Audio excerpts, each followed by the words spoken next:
Imagine you're completely alone. It's late at night. The lights are off. Then, you hear a sound somewhere in your house. A floorboard creaks, a door shifts slightly, and suddenly, your brain starts creating possibilities. Someone could be there. Something could be watching you.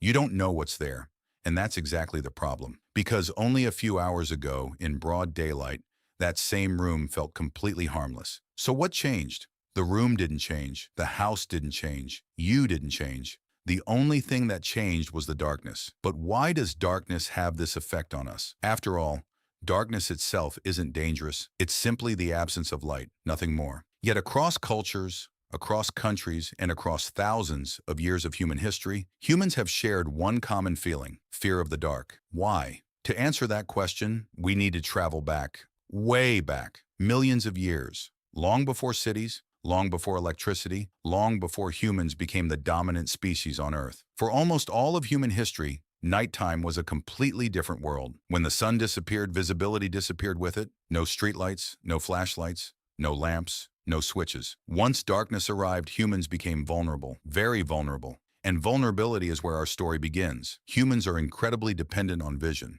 Compared to many animals, our eyesight is optimized for daylight. We excel at spotting colors, recognizing faces, noticing tiny details. But when darkness falls, those advantages vanish. Suddenly, we can't clearly see what surrounds us. And when we can't see, we can't predict. And when we can't predict, we can't feel safe. For our ancient ancestors, that uncertainty wasn't merely uncomfortable, it could be deadly. The world was filled with predators, large cats, wolves, bears, and countless other threats that often operated most effectively during the night. Many of these animals possess superior night vision, stronger senses of smell, sharper hearing. While humans struggled to see a few meters ahead, predators moved through darkness with ease. Imagine hearing movement in nearby bushes thousands of years ago. Maybe it's the wind, maybe it's nothing, or maybe it's something that wants to kill you.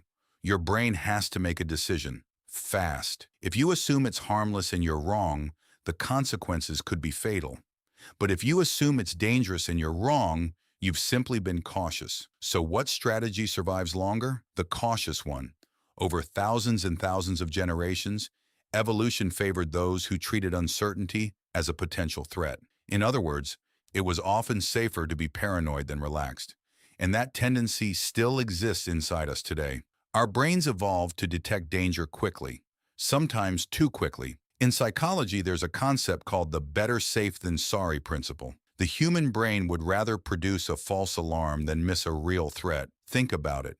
If you mistake a shadow for a predator, nothing terrible happens. You get scared, that's all. But if you mistake a predator for a shadow, you might not get a second chance. As a result, our minds became incredibly sensitive to anything that might signal danger, especially in environments where information is limited. And darkness is one of those environments. When visibility decreases, the brain receives less information, but the brain hates missing information. It constantly tries to complete the picture, to fill in the blanks. So when details are absent, imagination begins taking over. That coat hanging on a chair, for a split second, it might look like a person. That shadow in the hallway, your brain immediately starts assigning possibilities to it. What is it? Did it move? Was it always there? The less you can see, the more your mind starts guessing. And sometimes those guesses aren't pleasant. This is why darkness often feels connected to imagination. The darkness doesn't create monsters. It simply gives our brains room to invent them. But there's another reason darkness affects us. Humans are creatures that seek control. We feel comfortable when we understand our surroundings, when we know where things are, when we know what might happen next. Darkness takes away some of that control. A familiar room can suddenly feel unfamiliar. A safe environment can suddenly feel uncertain. Even though nothing has changed except the lighting, our sense of security depends heavily on information, and darkness removes information. The result is a feeling psychologists often describe as uncertainty anxiety. We're not necessarily afraid of the darkness itself. We're afraid of what we cannot know while surrounded by it, and that is a very important difference. Almost every civilization throughout history associated darkness with mystery. Ancient stories placed dangers in the night. Monsters emerged after sunset. Spirits appeared in the darkness. Unknown forces lurked beyond the reach of firelight. Was that a coincidence? Not at all. Night represented the unknown, and humans have always been wary of the unknown. Before scientific explanations existed, darkness became a canvas onto which people projected their fears. Every unexplained sound, every strange movement, every mysterious event. The darkness provided the perfect stage for imagination to take over. And even today, horror movies still use darkness as one of their most powerful tools. Notice something interesting. The scariest scenes usually aren't the ones where you clearly see the monster. They're the scenes where you don't. You think something might be there. You feel something might be there, but you can't confirm it.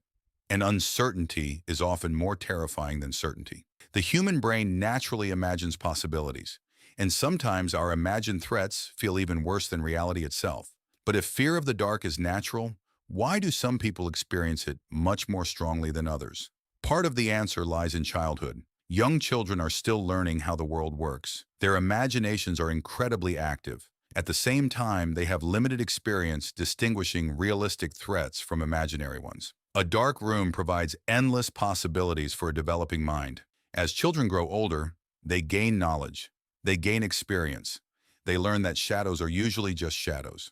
That sounds in the house often have ordinary explanations, and that darkness itself is not dangerous. Yet the underlying instinct never completely disappears, because the evolutionary systems that created it are still operating inside all of us. In fact, studies suggest that even adults become more alert in darkness. Heart rates can increase. Attention becomes focused. People become more sensitive to unexpected sounds. These responses happen automatically. You don't choose them. They're ancient survival mechanisms still running inside a modern brain. And here's the fascinating part. Today, darkness is usually far less dangerous than it once was. Most people live in secure homes. Cities are illuminated. Emergency services exist. Technology allows us to light entire rooms instantly, yet our brains haven't had enough evolutionary time to fully adapt. The world changed fast. Our instincts did not. So when you feel uneasy in a dark room, you're experiencing something that connects you to countless generations of ancestors. People who survived because they paid attention. People who treated uncertainty seriously. People whose caution helped them stay alive long enough to pass those instincts on. In a way, fear of the dark isn't a flaw. It's a leftover survival tool.